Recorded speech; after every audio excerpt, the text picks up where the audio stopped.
No todas las palabras describen algo. Algunas están hechas para invocar, y otras para encarnarse. Lo que estos criptólogos encontraron bajo tierra nunca debió ser pronunciado. Si disfrutas de este relato, suscríbete y deja tu like. Lo que viene a continuación te pondrá los pelos de punta.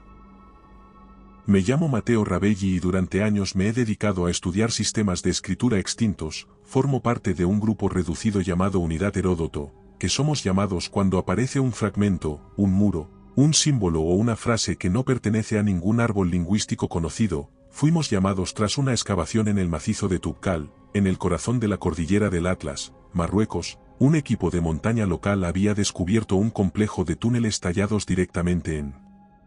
piedra volcánica. Lo extraño fue que uno de ellos, tras descender a la cueva, comenzó a hablar un idioma que nadie pudo identificar, y después falleció de asfixia sin lesiones externas ni internas. Nos enviaron 3 días después, éramos 5, la doctora Lienard, experta en morfología verbal presemítica, Aaron, arqueólogo local y traductor de campo, el teniente Méndez como oficial de contención, y Emily, nuestra fonóloga, la más joven del equipo, pero la más intuitiva, y yo que lideraba el análisis estructural. El acceso a la cueva estaba sellado por una capa de ceniza endurecida, y lo primero que notamos fue que en el perímetro cercano al acceso no había sonidos animales, ni insectos, ni viento, solo un silencio que no parecía natural. Emily dijo que algunos de los glifos parecían resonar al ser fotografiados, con eco, un eco mental, un golpe leve en el centro del pecho que se repetía cada vez que los mirábamos fijamente más de 5 segundos. Aaron dijo que los símbolos no eran escritura, sino una especie de encerramiento fonético, sellos fonemáticos diseñados para evitar que algo del interior se propagara. Lienard, al revisar una imagen térmica invertida de los glifos, encontró una frase completa oculta entre las líneas, un mensaje secundario incrustado en la geometría misma del sello. Al aislarlo y transcribirlo, las palabras comenzaron a alinearse en patrones. La frase que pronunciamos no tenía significado inmediato para nosotros porque estaba construida con fonemas imposibles de ubicar en las familias lingüísticas conocidas, pero a pesar de eso todos la entendimos en cuanto el sonido salió de la boca de la fonóloga. Sentimos que algo cambiaba en el aire. A las pocas horas el arqueólogo comenzó a hablar solo. Al principio pensamos que hablaba en su lengua materna, pero pronto comprendimos que repetía una secuencia de sílabas que no se correspondían con ningún idioma conocido. Aaron gritó y al acercamos lo vimos todos. Su cuerpo estaba compuesto de segmentos, pero no músculos ni huesos ni placas, sino de bloques flotantes de piel endurecida que no se tocaban entre sí pero formaban una silueta, como una forma humana aumentada, deformada, magnificada, con proporciones erráticas y movimiento constante, como si cada parte se estuviera reconstruyendo a cada instante. Cuando intentábamos entender sus dimensiones cambiaba, cuando tratábamos de ignorarla vibraba más fuerte. Cuando pensábamos en sus ojos, sus brazos, su torso, aparecían nuevos componentes como si cada pensamiento fuera una herramienta para seguir construyéndola. El teniente encendió una bengala para ver mejor la forma de su cuerpo y fue en ese momento cuando la criatura lo usó para completar una parte que le faltaba, su cabeza, y al instante siguiente el cráneo de Méndez estalló y su cuerpo se desplomó. Vi a Emily llorar, y al momento vimos a la criatura hacer lo mismo, y cada segundo que pasaba lo hacía mejor, como si fuera parte del proceso de traducción para ser igual a ella. Relatos como este son parte de nuestro libro en Amazon. Encuéntralo en la descripción. No hubo sonido cuando sucedió, sino una densidad distinta, una presión que comenzó a filtrarse por las paredes de la cueva, cuando la fonóloga comenzó a caminar hacia la criatura como si cada uno de sus músculos estuviera respondiendo a una sintaxis exacta. Su movimiento era fluido, preciso, y entonces la criatura se giró y fue hacia el arqueólogo, y cuando lo tocó, no gritó, no huyó, no suplicó, solo dijo una sola sílaba, y esa sílaba fue respondida por el túnel, por la criatura, una sílaba que no significaba nada, que hacía que la criatura adquiriera voluntad. Porque eso fue lo que entendimos entonces, que hasta ese momento solo había sido estructura pasiva, una lengua esperando su verbo, su predicado, su sujeto, su sentido completo, y al encontrar esa sílaba, al recibirla, por fin la criatura quiso decir algo, y para decirlo, necesitaba un cuerpo.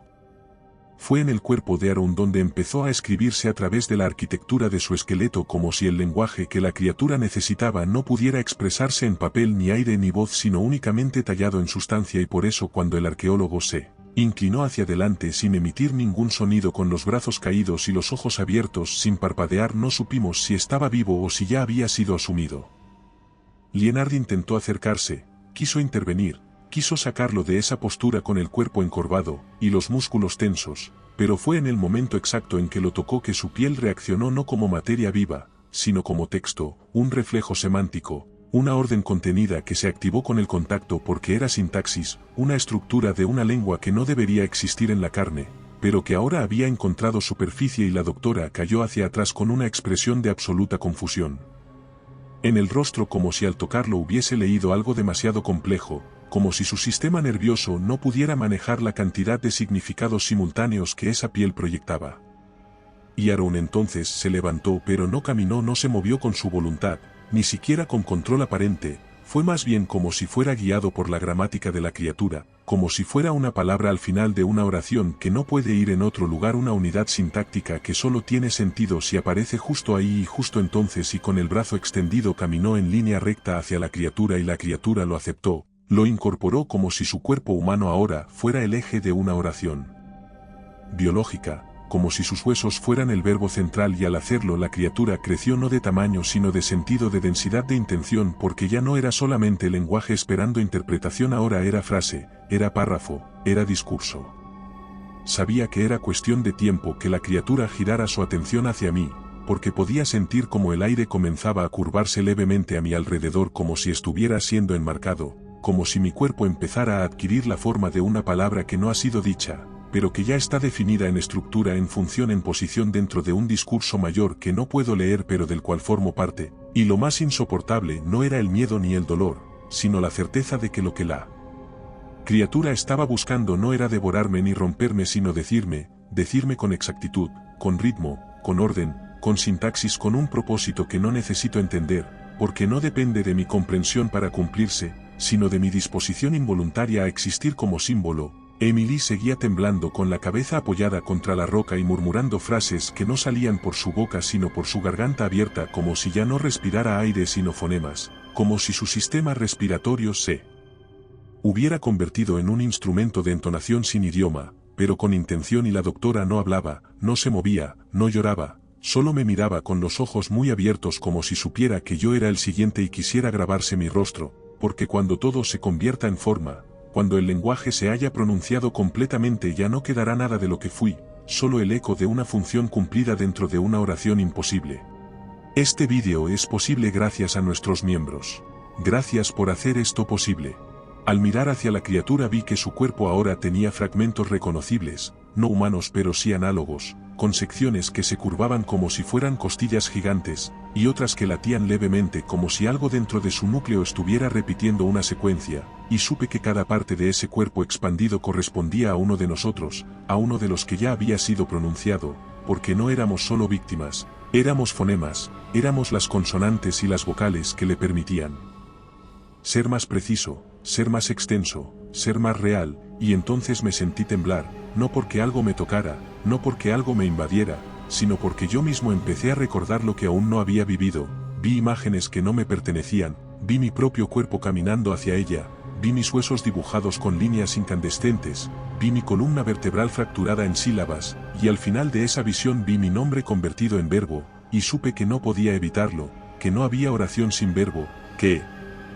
no hay estructura que no lo contenga, que lo que la criatura necesitaba era exactamente eso, alguien como yo, alguien aún no dicho, alguien aún no definido, alguien que al ser usado activaría un nuevo párrafo, una nueva secuencia, y cuando sentí la presión sobre mi espalda, cuando el aire se cerró a mi alrededor como un paréntesis, entendí que ya no estaba en el borde sino dentro del acto de ser leído, y cuando abrí la boca para pedir ayuda no sabía qué estaba diciendo.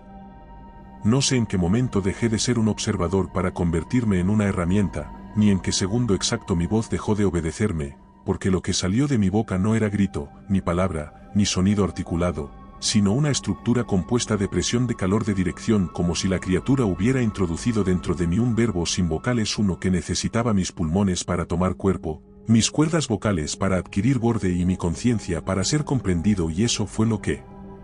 más me asustó, la certeza de que lo que yo estaba diciendo, lo que se estaba usando para articular esa sílaba mayor, yo lo entendía, y en esa comprensión perdí todo límite entre lo que soy y lo que digo, porque ya no hay diferencia cuando el lenguaje es forma, cuando las frases se hacen con cuerpos, cuando los signos de puntuación son los latidos y los cortes de respiración, porque eso es lo que la criatura era desde el inicio, una oración buscando voz, un pensamiento primitivo anterior a los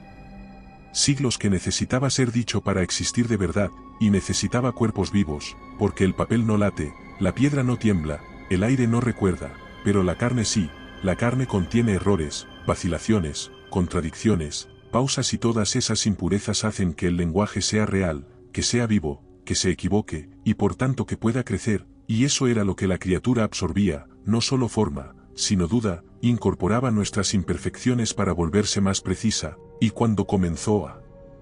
moverse por fin, a estirarse por primera vez en toda su totalidad, a mostrar la frase completa de su cuerpo fragmentado, sentí que todo el espacio a mi alrededor se convertía en sala de eco, en templo gramatical, en garganta abierta lista para hablar y hablar y hablar con todos nosotros como órganos dispersos de una sola voz. Si te está gustando este relato, suscríbete. Y recuerda que comentando nos ayudas a llegar a más gente, siempre os leemos a todos. Si no sabes qué comentar, siempre puedes poner misterioso en los comentarios.